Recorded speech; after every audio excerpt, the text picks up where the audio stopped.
Këshilli i Bashkimit Evropian miratoi zyrtarisht të martën programin e investimeve ushtarake të veprimit për sigurinë për Europën, i cili do të sigurojë 150 miliardë euro për shtetet anëtare dhe të tjerat që paraqesin plane për shpenzime dhe investime në mbrojtje, duke përfshirë blerjen e armëve dhe municioneve. Një element tjetër i rëndësishëm është se programi SAFE do të zgjerohet jo vetëm në vendet anëtare, por dhe për vendet që kanë statusin e kandidatëve për anëtarësim në Bashkimin Evropian dhe ato që kanë partneritete në mbrojtje dhe sigurinë në Union.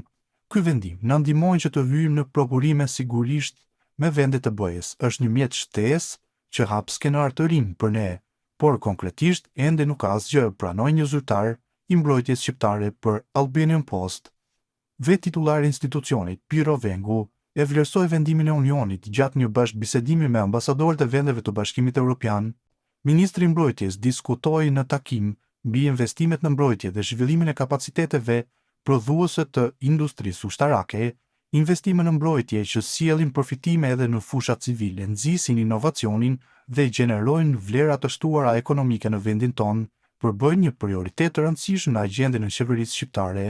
Në këtë kontekst vlerësova vendimin e Bashkimit Evropian për ta përfshirë Shqipërinë në mekanizëm dhe projektet e përbashkëta në fushën e mbrojtjes, shkruan Vengu.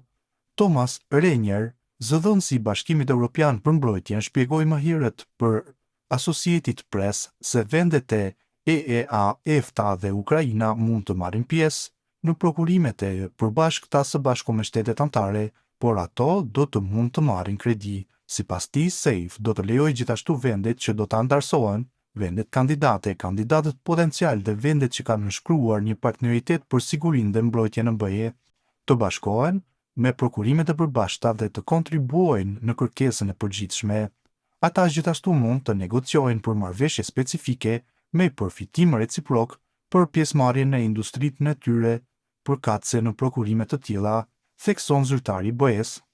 Shtetet anëtare mund të kenë deri në 150 miliardë euro kredi të strukturuara në mënyra të favorshme për sa i përket normave të interesit dhe kushteve të shlyerjes, maturimi i gjatë deri në 45 vjet dhe një periudhë mospagimi 10 vjeçare për shlyerjen e principalit. Kredit do të mbështesin kryesisht prokurimet e mbrojtjes në 7 fusha prioritare, të cilat janë thelbësore për forcimin e pozicionit të mbrojtjes së Bashkimit Evropian, mbrojtje ajrore dhe raketore, sistemet e artillerisë, raketa dhe municione, dronë dhe sisteme antidron, mbrojtje e infrastrukturës kritike, duke përfshirë asetet e lidhura me hapësirën, lëvizshmëria ushtarake, kibernetike, inteligjenca artificiale dhe lufta elektronike. Rihetëzimi i industrisë ushtarake në Shqipëri përfshin 2 fusha të përmendura në propozimin e Bashkimit Evropian, si municionet dhe dronët, duke lënë të hapur mundësinë për kompanitë prestigjioze të mbrojtjes që të investojnë në vendin tonë, mëson Albanian Post. Vendet të tjera të treta mund të marrin pjesë gjithashtu nëse kanë një partneritet të sigurisë dhe mbrojtjes me Bashkimin Evropian.